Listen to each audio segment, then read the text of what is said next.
Good morning, students. Okay, so today we will discuss the external fertilization in case of frog. Okay, in the previous video we have discussed the internal and external fertilization. Now let us see how the external fertilization take place in frogs. As I said, water acts as a medium for fertilization. So you just look at the examples like frog, toads.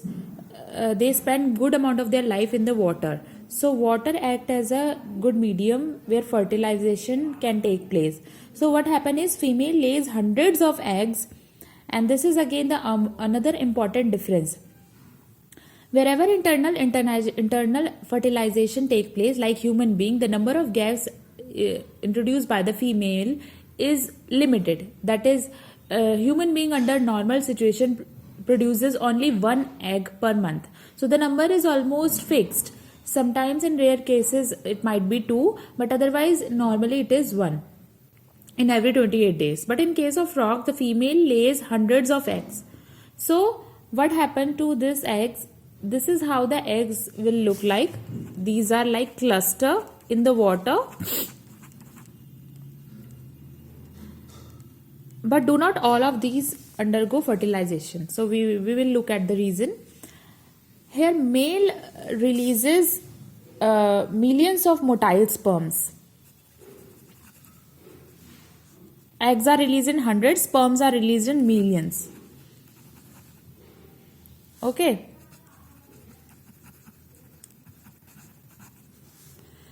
Even though the number of eggs and sperms are large, but not all of them are going to be fertilized, because eggs are uncovered. Eggs are just released in the water. Eggs are quite delicate in the initial stages, and moreover they are exposed to the environmental changes. They might get destroyed by wind, they might get destroyed by rainfall, they might get destroyed by other climatic condition, where in case of human being the eggs are remain protected in the female body, and here no protection at all. Okay, and it might get eaten by some other fishes or and all. Okay, so that so many of the sperms or eggs might get lost. So even though the number of eggs and sperms produces in a large number, but compared to that you are not getting they are not going to fertilize. All of them are not going to fertilized. Okay, now sperms swim through water, so they finally are able to reach the eggs, and the sperm is able to fertilize with an egg. That's all we want. Okay, so the sperm and egg when come in contact, the fertilization take place, and when fertilization take place, again a zygote is formed, and then that will gradually develop into a new organism. So that's how an external fertilization takes place. Okay. Now if you talk about fertilization in human being, how it happens in human being, here it happens internally. The process is little bit different. Here the fertilization is internal. So what happens is it takes place in the fallopian tube. This I told you before also. Okay. And how it comes to the fallopian tube? Because it cannot move, and it comes because female fallopian tube have a funnel like structure which pushes the egg into the tube, and that's how it reaches to the fallopian tube. Okay, I think this I have already explained you in the previous video, the fertilization, how fertilization take place in human being. Now we will discuss the embryo development. So here you can distinguish between how the embryo develops. So for this, what is embryo? What is embryo? It is a developing zygote which undergo repeated division to form different tissue of body. Okay. As I said, the process is start in the zygote, which is just one cell.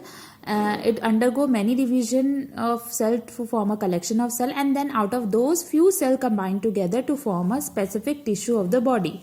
Some tissue combine to form a specific organ, and that is how it is formed. So it is a later stage of the zygote, developing stage of the zygote, which undergo repeated division to form a tissue.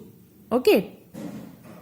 So now we are going to discuss about the menstrual cycle in female. So why are we starting talking about this? Because we have already covered how male sex cells produce, how female sex cells produce, how fusion take place after fertilization, what happens when the baby deliver. So we have actually spoken about the entire process of reproduction. But now we have another question in mind. What will happen if the eggs remain unfertilized? Okay, eggs, once it is released from the ovary, if it has not maintenance from in those 24 hours, what will happen to that egg? So that is what we really give answer in this question. So what happen if the egg is not fertilized? Because it is not necessary that every time the ovulation take place, a male and a female has a sexual intercourse. So in that case, there is no sperm in the female body. In that case, what will happen to the egg? Because egg is going to release in every 28 days. Okay, so let's see. So an egg is released from either of the ovary every 28 days, which has to happen, which is not in our control. And it happens periodically in every 28 days. Okay, one option is if that female undergoes sexual intercourse within 24 hours or because sperm live around to a longer 7 to 8 days. Okay. Or she have an intercourse immediately after the ovulation, so there are chances that sperms might get fertilized with an egg. But let us assume that due to some other reason the sperm did not fertilize at the egg. So what will happen to that egg? So the egg will come out of the ovary. Now the egg is, so this unfertilized egg will remain alive for 24 hours after ovulation. For 24 hours after ovulation. And there will be no sperm came in to fertilize it. So what happened? And during this time, when the egg is waiting for the sperm, the uterus is preparing itself to receive the embryo, waiting for the embryo, because so the uterus need to prepare itself by thickening the lining. Okay. So meanwhile the uterus thickening the lining. Okay. So what will happen is the uterus prepared to receive the fetus. Now the thickened endometrium will break, and when there is no fertilization, an unfertilized egg will remain alive for 24 hours. Okay, meanwhile uterus is preparing to receive the uterus by thickening its endometrial lining, and this endometrium thickness is rich in blood vessels. Since no fertilization has taken place, so what will happen is, as a result, no zygote is formed and the endometrium breaks.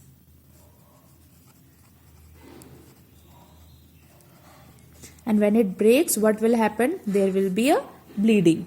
Okay.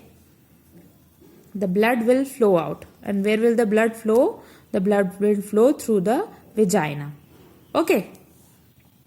And this is what happens in every month to a female, and we call it menstruals or a menstrual cycle. It is nothing but a bleeding through the vagina which take place around every 28 days. Okay, I hope all of you have understand this concept. Now we'll discuss we have understood the entire process of reproduction in case of human being. So human beings are those type of which directly give birth to their young ones. Okay, right? So she does not lay eggs, but there are animals which do not give birth to the young ones directly. Instead, they lay eggs. So depending upon how new organism are born, there are two types of animals, viviparous and oviparous. So let us see what are they. What are viviparous? These are those animals which give birth to their young ones directly.